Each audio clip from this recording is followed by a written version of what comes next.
एक समय की बात है। एक गांव में प्रकाश नाम का एक व्यक्ति रहता था।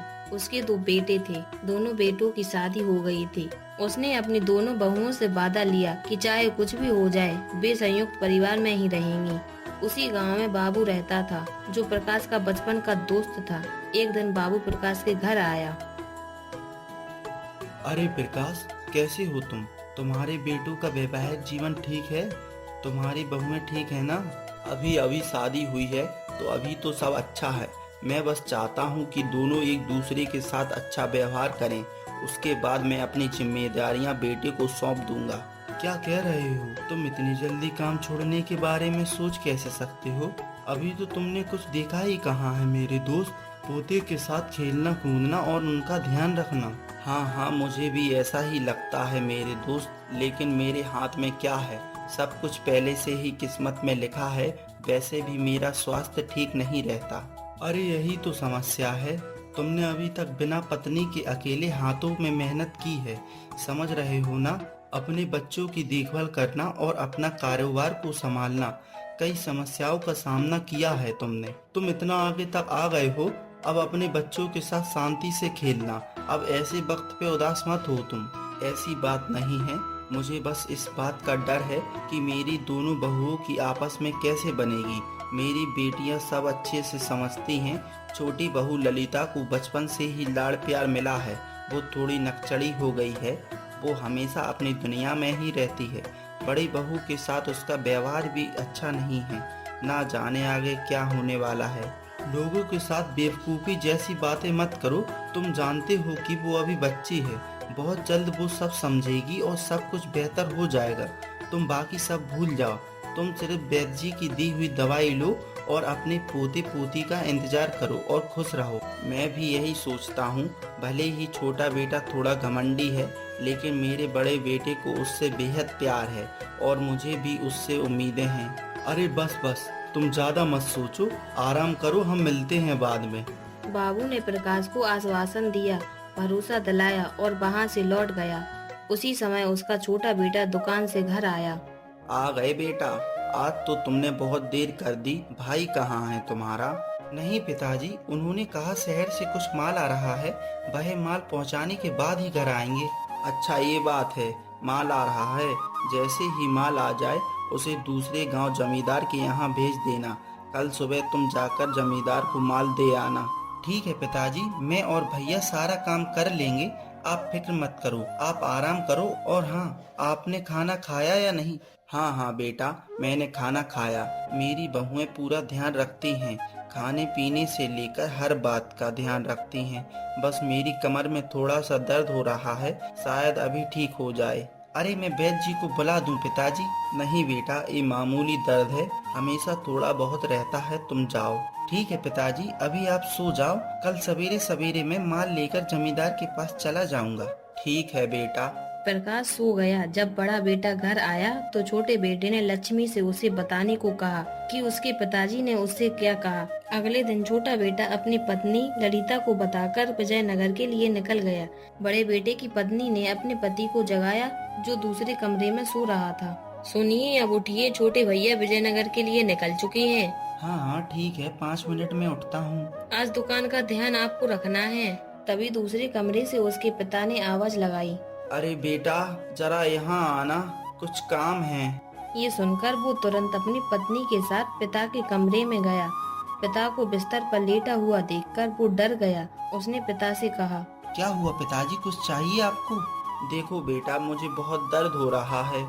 मुझे नहीं लगता कि मैं अब जीवित रहूंगा। मुझे पता है कि तुम अपने भाई से बहुत प्यार करते हो। मेरे मरने के बाद भी तुम अपने भाई के साथ रहो। वो बचपन से ही बहुत ज्यादा चंचल है। अब उसे संभालना और उसके साथ मिलकर रहना तुम्हारी जिम्मेदारी है।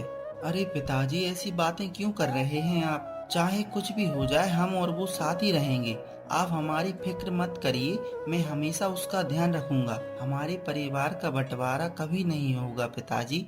जी पिताजी, आप बिल्कुल चिंता ना करें। मैंने आपसे वादा किया था, वैसे मैं परिवार को कभी अलग नहीं होने दूंगी। आप सारी फिक्र छोड़िए और आराम कीजिए। मुझे इस पर पूरा भरोसा है बच्चों, पर छोटा और उसकी पत्नी अभी छोटे हैं। अगर उससे कोई गलती हो जाए तो उसे दिल पर मत लेना। जी पिताजी। अरे मेरे बेटे, थोड़ा मेरे पास आ जाओ। जाने से पहले मैं तुमसे कुछ कहना चाहता हूँ। प्रकाश ने बड़े बेटे के कान में कुछ कहा और कुछ ही पलों में उसका देहांत हो गया। उसके अंतिम पलों में छोटी बहू ने देखा कि उसके ससुर उसके जेठ को कुछ बता रहे हैं, लेकिन वो किस बारे में बात कर रहे थे वो ये नहीं जानती थी। इसी बीच छोटा बेटा जो विजयनगर गया था वो लौट आया। दोनों भाइयों ने मिलकर पिता का अंतिम संस्कार किया और कुछ समय बाद आपके पिता ने आपसे कुछ कहा था? किस बारे में पूछ रही हो ललिता? उन्होंने मुझसे कोई बात नहीं की। पिताजी ने अपने आखिरी वक्त में बड़े भैया से कुछ कहा था, लेकिन क्या कहा था यह मुझे नहीं पता। वो जरूर कोई राज की बात कर रहे थे। राज की बात? लेकिन भैया ने मुझे कुछ नहीं बताया। शायद तुम्हें वहम हुआ है। कितने भोले हो ना। मरने से पहले पिता ने भाई के कानों में कुछ कहा, वो मैंने खुद देखा। हो सकता है कि उन्होंने कहीं पैसे छिपा कर रखे हों, उसी के बारे में भैया को बताया हो, और तुम्हारे भाई ने भी तुम्हें इस बारे में कुछ नहीं बताया। ऐसी बात मत करो ललिता। मेरे भाई वैसे नहीं है जैसा तुम सोचती हो। वो मुझसे बहुत प्यार करते हैं। तुम्हें जरूर कोई गलत फहमी हुई है। काश ऐसा होता। पैसे की बात हो तो अच्छे अच्छे का दिमाग खराब हो जाता है। अब मैं तुम्हें कैसे समझाऊं? तुम खुद ही एक बार उनसे यह पूछ कर देख लो ना। ठीक है ललिता, मैं उनसे इसके बारे में पूछूंगा और तुम्हें बताऊंगा। छोटे भाई ने अपनी मर्जी के खिलाफ अपने भाई से सवाल पूछने की तैयारी की। भाई से सवाल करने की उसमें हिम्मत नहीं थी, इसलिए वह भाभी सुनीता से बात करने गया। भाभी, वो पिताजी ने आखिरी वक्त कुछ कहा था क्या? और क्या कहेंगे भैया, उनकी आखिरी इच्छा थी कि हम सब सभी इसी तरह उम्र भर एक साथ रहें। वो तो ठीक है भाभी, लेकिन भैया से भी कुछ कहा था ना? अच्छा, वो तो मुझे नहीं पता कि किस बारे में बात कर रहे थे। अगर कुछ खास होता तो तुम्हारे भैया ने तुम्हें जरूर बताया होता। हाँ हाँ, ये भी सही है। अगर कुछ खास बात होती तो भैया मुझे जरूर बताते। ठीक है भाभी, बाद में मिलते हैं। छोटे बेटे ने सोचा कि ये इतनी बड़ी बात नहीं है और उसे भुलाकर वह अपने काम में लग गया। छोटी बहू ललिता को संयुक्त परिवार बिल्कुल पसंद नहीं था। जब तक उसके ससुर जीवित थे वो इस भाईचारे को नहीं तोड़ सकती थी। अब ससुर तो चले गए, साथ ही उसे दोनों भाइयों के बीच दरार डालने का एक आधार मिल गया था। ये क्या किया तुमने? मैंने तुमसे भैया से पूछने को कहा था, तुमने जाकर भाभी से क्यों बात की? भाभी मेरी माँ की तरह है ललिता। वो मुझसे कभी झूठ नहीं बोलेंगी। ओहो, बहुत खूब। ठीक है, चलो मान लेते हैं वो झूठ नहीं बोलती, लेकिन ये भी तो झूठ नहीं है ना कि तुम्हारे पिता ने जाते जाते भैया से कुछ कहा था। भाभी ने भी कहा ना कि उन्हें पता नहीं वह क्या कह रहे थे। तुम अपने भाई से इस बारे में क्यों नहीं पूछते? देखते हैं। ललिता ने छोटे भाई के मन में शक का जहर भर दिया। दिन ब दिन उसका अपने भाई पर शक बढ़ता जा रहा था। एक दिन वो खुद को रोक नहीं सका और सीधे जाकर भाई से पूछने लगा। भैया, क्या मैं आपसे कुछ पूछ सकता हूँ? आप मुझे गलत ना समझिए। क्या हुआ भाई, पूछो ना। इसमें संकोच कैसा? पूछ लो जो पूछना है। भैया, पिताजी ने आपसे देहांत के समय आपके कान में कोई बात कही थी क्या? वो क्या बात थी? अच्छा, तुम उसके बारे में बात कर रहे हो। वो चाहते थे हम हमेशा साथ में रहें। मैं इस बारे में बात नहीं कर रहा। मैंने सुना उन्होंने आपके कान में कोई राज कहा था। वो क्या राज है? बड़े भाई को छोटे की ये बात सुनकर काफी चोट पहुंची। उसे समझ आ गया कि उसके छोटे भाई के मन में उसके लिए कोई शक है। मेरे भाई, इस बारे में मत पूछना। अभी तुम काफी छोटे हो। पिताजी ने क्या कहा वह तुम्हारे लिए जरूरी नहीं। वो मैं देख लूंगा। आप इतनी मतलबी क्यों हैं भाई? मेरी देखभाल करना कोई राज थोड़ी है। मैंने कहा ना, इस बारे में बात मत करो। बड़े भाई ने छोटे को गुस्से में डांट दिया और छोटा भाई ज्यादा निराश हो गया। उसकी पत्नी की जलन ने उसकी नाराजगी में आग में घी डालने का काम किया। एक दिन उन्होंने परिवार से अलग होने का फैसला कर लिया। भैया, मैं इस घर से अलग होना चाहता हूँ। छोटे ने अपने भाई के बारे में अपना संदेह प्रकट कर दिया। बड़ा भाई सुनकर अवाक हो गया। वो दोनों चुप थे, लेकिन ललिता बोल पड़ी। बड़े भैया, बात कुछ और नहीं है। हमें शक है कि आप हमसे उस खजाने का रहस्य छुपा रहे हैं जो आपको पिताजी ने बताया था, और अब आप वो सारा पैसा हड़प लेना चाहते हैं। बुरा मत मानिए, लेकिन ऐसा नहीं है। तो आप बताते क्यों नहीं हमें कि क्या बात है? क्या हो गया है तुम्हें ललिता? किस खजाने की बात कर रही हो तुम? अगर ऐसा कुछ होता तो क्या ये तुम्हें बताते नहीं? हम सभी एक परिवार है ना। हाँ दीदी, हमें भी इसी बात का तो बुरा लगता है। आप दोनों कह रहे हैं कि हम सब एक परिवार हैं, लेकिन आप भी हमसे कुछ छुपा रहे हो। कैसी बातें कर रही हो तुम। इस बातचीत से बड़े भाई को समझ आ गया कि उसके छोटे भाई का परिवार से विश्वास उठ गया। वो भले ही उसे सारा सच बता दे, वो उसकी बात पर विश्वास नहीं करेगा। उनके शक को कैसे दूर किया जाए, ये सोचते हुए बड़ा भाई अपनी बीवी के पास पहुंचता है। क्या आप मुझे बता सकते हैं कि पिताजी ने आपसे क्या कहा था? आप एक दोषी व्यक्ति की तरह उनके सामने क्यों खड़े थे? मैं सब कुछ बता दूंगा सुनीता, जरूर बता दूंगा। बड़ा भाई अपनी पत्नी को विस्तार से बताता है कि उसके पिता ने अंतिम क्षणों में उससे क्या कहा था। उसकी बात सुनकर सुनीता ने कहा, इसमें अपने भाई को बताने से डरने वाली क्या बात है? सही बोल रही हूँ सुनीता, मैं बता तो दूं, लेकिन उसे मुझ पर विश्वास नहीं है और अब वो विश्वास करेगा भी नहीं, इसलिए मैं बहुत मुश्किल में पड़ गया हूँ सुनीता। तो बस वही करो जो मैं कहती हूँ। उसके परिवार की रक्षा करना भी तुम्हारी जिम्मेदारी है। तुमने पिताजी से वादा किया था। तुम मेरी बात सुनो और तुम सारी चिंता छोड़ दो। उसने अपना सारा सोना लेकर अपने पति को ससुर के बचपन के दोस्त बाबू के पास भेज दिया। अरे बेटा, तुम यहाँ कैसे हो? तुम्हारे पिताजी थे तब मैं हर रोज घर आता था, पर अब मेरे पास तुम्हारे घर आने का कोई कारण नहीं है। चाचा ऐसा मत कहो, वह भी तो आपका ही घर है। वो तो ठीक है, पर अभी क्या मामला है? ये सुनीता का सोना है, आप इसे रखकर मुझे कुछ पैसे दे दो। क्या हुआ तुम्हें? पैसों की इतनी जरूरत क्यों पड़ गई? अब मैं आपको क्या बताऊं? ऐसी क्या बात हो गई जो तुम मुझे बताओगे नहीं? कुछ नहीं चाचा, मेरा भाई मुझसे अलग होने की तैयारी कर रहा है, क्योंकि उसे शक है कि पिताजी ने मृत्यु से पहले मुझे खजाने का रहस्य बताया था। मैं उसे वो खजाना दे दूंगा, ताकि पिताजी की आखिरी इच्छा कि छोटा भाई मुझसे कभी दूर ना हो, मैं यह पूरी करना चाहता हूँ। क्या बात कर रहे हो बेटा? तुम्हारा भाई अब इतना बड़ा हो गया है? तुम्हारे पिताजी के साथ मैं हमेशा रहा हूँ। तुम्हारे पिताजी का ऐसा कोई राज नहीं जिसे मैं नहीं जानता। उसे वास्तव में लगता है कि पिताजी ने मुझे कोई खजाने का रहस्य बताया है। तुम्हारे पिता ने तुमसे क्या कहा है? उन्होंने वास्तव में आपके बारे में कहा।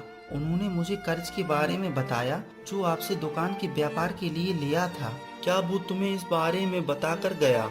मेरे दोस्त ने जाते जाते भी उन पैसों के बारे में बात की, तो मैंने वो उसकी दुकान के विकास के लिए दिया था।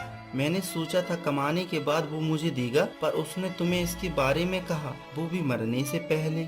मुझे पता है आप इसके बारे में नहीं पूछेंगे, लेकिन मेरे पिताजी की आत्मा की शांति के लिए मुझे वो पैसा आपको लौटाना ही होगा। मैं आपका कर्ज जल्द ही वापस चुका दूंगा। हाँ हाँ ठीक है, इसके बारे में चिंता मत करो, पर यह बात अपने भाई को क्यों नहीं बता रहे हो? आप पहले से जानते हैं चाचा, मेरे पिताजी एक छोटे व्यापारी थे। उन्होंने वास्तव में कड़ी मेहनत की। मैं और मेरा भाई आज उन्हीं की मेहनत की वजह से इस जगह पर हैं। लेकिन उन्होंने कभी अपनी मेहनत और तकलीफ भाई को नहीं दिखाई। उसका पालन पोषण अच्छे से किया। अपने अंतिम वक्त में भी उन्होंने अपना कर्ज मुझे चुकाने के लिए वादा लिया। अरे वाह, तुम कितने अच्छे हो बेटा। तुम अपने भाई से कितना प्यार करते हो, भले ही वह तुम पे कितना भी शक करे। तुम महान हो, तुम्हें जो चाहिए ले जाओ। बाबू ने सुनील को कुछ पैसे दिए। उस रात उसने अपने घर के पीछे एक गड्ढा खोद दिया और उसमें सारा पैसा डाल दिया। अगले दिन सुबह उसने अपने भाई को सारी बात बताई। अरे भाई, मैं तुम्हें कुछ बताऊंगा अगर तुम मुझे माफ कर दो। पिताजी ने मरने से पहले मुझे उस खजाने के बारे में बताया था जो उन्होंने घर के पीछे रखा था। उन्होंने कहा कि हम दोनों आपस में खजाने को बांट लें। मैंने लालच में आकर तुम्हें नहीं बताया। कल रात में पिताजी मेरे सपने में आए और मेरी गलती के लिए मुझे चेतावनी दी। मुझसे बहुत बड़ी गलती हो गई। तुम सारा खजाना ले लो और हमारे साथ रहो। क्या बात कर रहे हो भैया? ये तो बहुत अजीब बात है। पिताजी कल रात मेरे सपने में भी आए। उन्होंने कहा, बेटा तुम अपने भाई को बहुत लालची समझ रहे हो, पर तुम उस पर शक करना बंद कर दो। उसे अपराधी मत समझो। उसने अपने परिवार को एक साथ बनाए रखने के लिए अपनी पत्नी के सारे गहने गिरवी रखे और उनसे मिले पैसे घर के पीछे रखकर वो तुम्हें देने की कोशिश कर रहा है। कम से कम अब तो इस बात को मानकर अपने भाई से माफी मांग लो। मुझे पिताजी ने यह कहा भैया। बड़े भाई ने अपने छोटे भाई की बात सुनी। उसका रहस्य खुल गया था और उसके चेहरे के उतरे रंग को देखकर छोटा भाई बोला, बाबू चाचा ने मुझे सब बताया। उन्होंने मुझे बहुत डांटा। मेरी गलती का एहसास हो गया मुझे। अब कुछ भी हो जाए हम कभी अलग नहीं होंगे भैया। मुझे एहसास हो गया। अपने छोटे भाई को माफ कर दो। अपने भाई की बात सुनकर बड़े भाई को बहुत खुशी हुई। वो इसके लिए बाबू चाचा का बहुत आभारी था। सच्चाई जानने के बाद ललिता ने भी आकर अपने जेठ से माफी मांगी। मुझे क्षमा कर दीजिए बड़े भैया, मैंने सच जाने बिना आप पर शक किया। यह सारे फसाद की जड़ मैं हूँ, मुझे माफ करना। दीदी आप भी मुझे माफ कर दो। कोई बात नहीं ललिता, तुम कोई अजनबी नहीं हो, तुम्हें माफी मांगने की जरूरत नहीं है। तुम मेरी बेटी की तरह हो, हम तुम्हें कभी अकेला नहीं छोड़ेंगे। उस घटना के बाद सब फिर से करीब आ गए। उस दिन से दोनों भाइयों ने अपने पिता का कर्ज चुकाने के लिए कड़ी मेहनत करना शुरू कर दिया और बहुत जल्द बाबू का कर्ज चुका दिया। उस दिन के बाद सुनीता और ललिता दोनों सगी बहनों की तरह रहने लगीं और परिवार की एकता बनाए रखने की जिम्मेदारी निभाने लगीं।